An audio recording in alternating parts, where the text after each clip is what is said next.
নীলফামারীর সৈয়দপুরে মহিলা সংরক্ষিত আসনের সংসদ সদস্য বিলকিস ইসলামকে বরণ করতে সৈয়দপুর বিমানবন্দর পরিণত হয় জনসমুদ্রে। বিএনপির অঙ্গ সহযোগী সংগঠনের বিপুল সংখ্যক নেতাকর্মীদের ঢল ফুলেল শুভেচ্ছা আর উৎসবে মুখর পরিবেশে তাকে স্বাগত জানায়।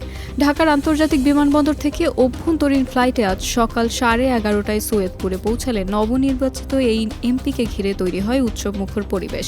বিমানবন্দর চত্বরে আগে থেকেই অবস্থান নেন জেলা বিএনপি ও বিভিন্ন অঙ্গ সংগঠনের নেতাকর্মীরা। তার আগমনকে কেন্দ্র করে পুরো এলাকায় বিরাজ করে উৎসবের আমেজ।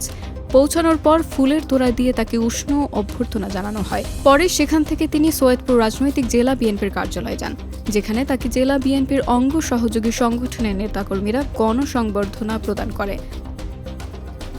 এই আনন্দতে সবারই ভালো লাগারই কথা এবং আমারও অনেক বেশি ভালো লাগছে যে আমি আমার পুরনো সাথীদের সাথে একটু ভয় লাগছে যে এতদিন শুধু ওরা আমার সাথী ছিল এবং আমি মনে করি এখন আমার অনেক বড় একটা দায়িত্ব এসে গেল। সেই দায়িত্ব আমি কিভাবে পালন করব সেটার জন্য আমি বেশি চিন্তিত। তবে আনন্দ আর সবার যে ভিতরে যে অনুভূতি সেটা আমার পুঁজি, সেটাকে নির্ভর করেই ওদেরকে অতীতে যেভাবে আমি সকল সংগঠন এবং সৈয়দপুর জেলা বিএনপির সঙ্গে আমি আমার এলাকায় কাজ করেছি, আরও বিপুল উৎসাহ উদ্দীপনা নিয়ে যখন একটা কিছু আমি অ্যাচিভ করেছি এবং আমার ভাগ্যে জুটেছে, আমার প্রধানমন্ত্রী আমার দল আমাকে মূল্যায়িত করেছে, সেই পথটার আমি মূল্য রাখার চেষ্টা করব।